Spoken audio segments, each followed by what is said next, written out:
Ladies and gentlemen, this contest is an amateur featherweight bout contested over three 3-minute rounds and is brought to you by Diets to Go. Introducing first, fighting out of the blue corner.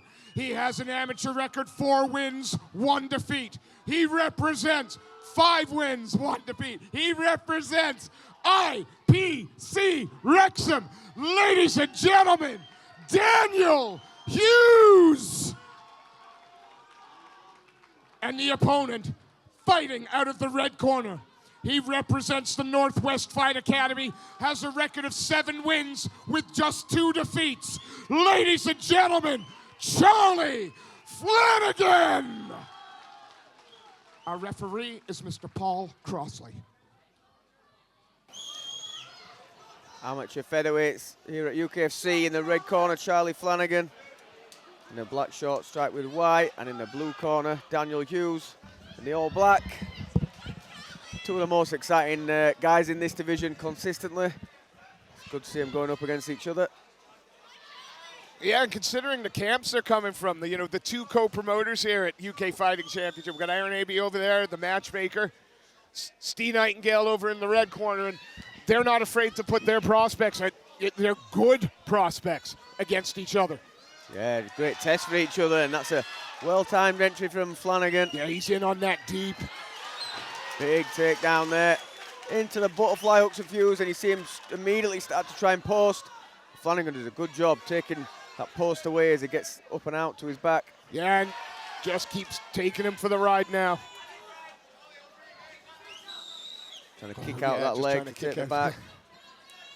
And again. Having to fight the hands as... Yeah, Hughes doing his best he can to try and break that grip from there, but it's difficult with when you're sinking your weight back into it like that. He needs to be driving his hips forward into the grip to break it. And what does Flanagan need to be doing here? Just keep pressuring, because it's... Yeah, he could turn that corner now and get on top if he wants. With Hughes leaning backwards so much, you're obviously going to try and take him backwards. When he takes the weight forwards, you're going to roll with it, but good balance. But you see, as he's really dropping his ass back into him. The takedowns are going to be going in reverse to bring him back down to his back from there. Good balance at the moment. First hook in. I figured that's why he was trying to get his back flush to the cage.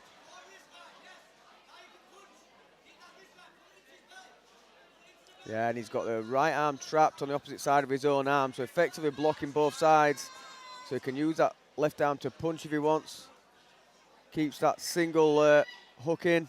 You do see some people like triangle and really hang off their opponent from there. Flanagan staying standing, gives him that maneuverability if Hughes does start to move. And keeping a foot on the ground. He has wrapped up that left leg. And Hughes just trying to keep the threat of the choke away from him, that choking arm, which would be Flanagan's left arm. So he's just staying inside it, not allowing it to get around his neck where it would be really dangerous. Just a few little shots there, try to soften up Hughes. Because Hughes can't escape because he's got his right arm trapped and his left leg trapped. So essentially got a cross-body control. He's taking the hook out. Maybe try and tilt his man forward or pull him back. Hughes doing a good job of sinking his weight into the fence, and so the weight's not going into Flanagan to pull him over. Nice knee to the midsection there, and I mean, Hughes has done well not to let this fight go to the ground, but Flanagan has been doing nothing but pressure. Yeah, he's done all the work there, and Hughes has just been defensively trying to curtail him and trying to stop his position from getting worse. Hasn't had much of a chance to go on the offense other than a couple of strikes at the very start of the round. Solid work from Flanagan. Yeah, again, just controlling, heavy, strong. Didn't rush anything. And this thing, when you're resting on the fence like that, if you're out in the open and your partner's got really no option other than to be backing into you, whereas on the fence, Hughes is doing the right thing, backing his weight into the fence rather than into Flanagan, where it's going to be easy for him to take him down. So that's how he's managed to stay on his feet, but didn't manage to for it to better his position. All he did was stay on his feet, which is good enough because he wasn't put into a more you know, a more dangerous position, but that's as simple as a controlling round as you can score, to be fair. What was it? Back end of last year, we called one of Hughes' fights one of the cleanest head kick knockouts you'll see. Yep. With the work to the body, started like that, going with the kick to the body. So we know he's got that single shot KO in his repertoire. Flanagan perhaps knew that as well because he went high. Nice calf kick. Oh, found a home for that left as well. Yeah, and then Flanagan trying to reply with his right. Going low, that calf kick, and went high with the kick to Hughes. Oh, knees to the body, and then digs a couple uppercuts. Does Hughes there. We're going to get the push and pull. What a great fight. Yeah, Flanagan starting to feel his, Hughes starting to feel his rhythm a little bit in the striking now. Oh, in on the takedown. That's happened when you start to feel the floor and you get a little bit too engaged against nice a good shot wrestler. to the body.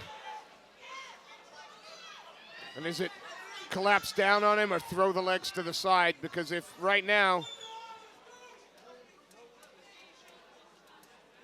yeah, you just want to chuck those legs to the side, don't you? Yeah, I mean, he's happy if he can sit hip to hip and shut Hughes down, then that's not so bad as well. Half guard's a good position from there.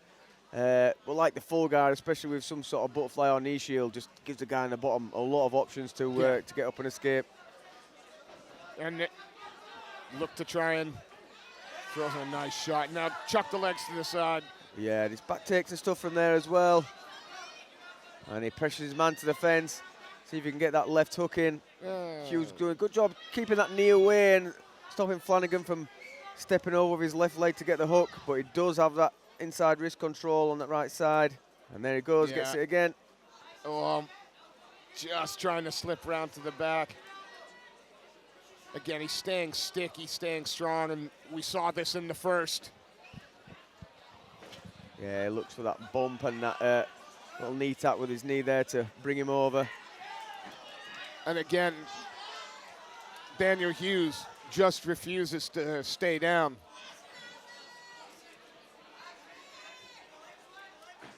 Committed all his energy then, and to the back, and then Flanagan switches to his hips and gets a big drive across the cage. Now starting to try and solidify his position, but you see straight away Hughes, as Flanagan tries to work his way up the body for more control, Hughes is ready to pop up and get his back to the fence. It absolutely does. Again, still has to contend with Charlie Flanagan sticking to him like a fly on the proverbial. Yeah, just wearing on him, knees coming in. 10 seconds left to go again. There. And a nice knee to the body. And again, another good solid round for Hughes. Started the round a little bit better this time. Yeah, Brian. I'd say a little bit better. That sounds insulting. That's not how I mean it to sound. He came out with a little more urgency in the second. He started to land a little bit, but Flanagan, as soon as he gets close. Yeah, I think the left kicks to body and then that high kicks from Hughes are really dangerous. Start of the round, quite find a home, and then Flanagan closed the distance on him, and then, as you say, once he's closed him down, not giving him any room, just constant pressure, not giving him any route to escape. And you see that in Hughes' demeanour, I think, a little bit. Yeah. You know, it's just been it's got to be frustrating when you just can't shake him off. Well, 3 minutes left to separate them. Charlie Flanagan, the Northwest Fight Academy prospect, in the black pit bull with white trim. Daniel Hughes, the IPC Wrexham man. Black shorts, red trim, fighting out of the blue corner, the 4'11". And we got 3 minutes left to separate them. Paul Crossley starts us off. Oh, big straight left there from Hughes to start. Counters the right kick from Flanagan. Hughes certainly looks like he's trying to stalk his man a little bit now. Yeah, he's got force him back. Got to pick his shots there. He knows when he overcommits, Flanagan's will be on him. So he's got to think about which shots he commits to and his timing. And good shot, and then first time, good stuff, and his first time he shot his own takedown. He's only going to guillotine though. I think the guillotine was initially on. I think maybe that's why Hughes sort of gave that Bailed up. out of it, yeah. Oh, nice. Yeah, good shot to the body and then a lead hook to the head. Again, still in this one without question. Lovely, drives in for that knee tap. Puts his man on his back. Brilliant shot. But Hughes is making it incredibly hard for Flanagan to settle in top positions. Trying to on the back again, but we've seen him here a number of times. Sure, this is not where Dan Hughes wants Charlie Flanagan, but yeah, Flanagan could opt to switch his grips and go to like a front headlock from there as well. You know, when the guy's sitting back so heavily, but goes to the back, and this time he's got the far side hook in, and now the near side. Force the near side in. And he's got an arm trapped momentarily at least, as Hughes trying to peel the hook off, but so now, yeah, both hooks in. Full hooks in, seatbelt. And carrying Flanagan's weight. But again, can't fault the defensive Hughes at the moment. Yeah, he's solid. He knows what's going on in all these positions. And he's going to slip out on top. Not a lot of time to work, but oh! Oh! Yeah, on that front headlock, search for his guillotine. He's got to be all or nothing, looking for that anaconda. Yeah, got to go for it now. Trying to lock it up. Yeah, Flanagan. Yeah, just didn't get a chance to lock that up. It looked like it was just going to try and go for broke and roll with it, but didn't in the end. Oh, good. Oh, Flanagan starting to turn it on now, but overcommitted and taken down. Yeah, there was a couple of good knees there and a couple of good punches. Dirty boxing on the inside from Flanagan. 10 seconds left. Yeah, Hughes saw his chance and took it. Can he make a big enough statement? Well. Whoa! Loops over the top with a right. Woo! And it's a strong finish from Hughes. What a fight. You got it. Too little, too late, potentially. Yeah, maybe. Just maybe, but again, wiser heads than mine are going to make that decision. Yeah, ladies and gentlemen, please a round of applause for both these athletes. That was a great fight. After 3 rounds, we have to go to the judges' scorecard for a decision. We have a unanimous decision in favor of the red corner, Charlie Flanagan. And ladies and gentlemen, please, a big round of applause, Daniel Hughes.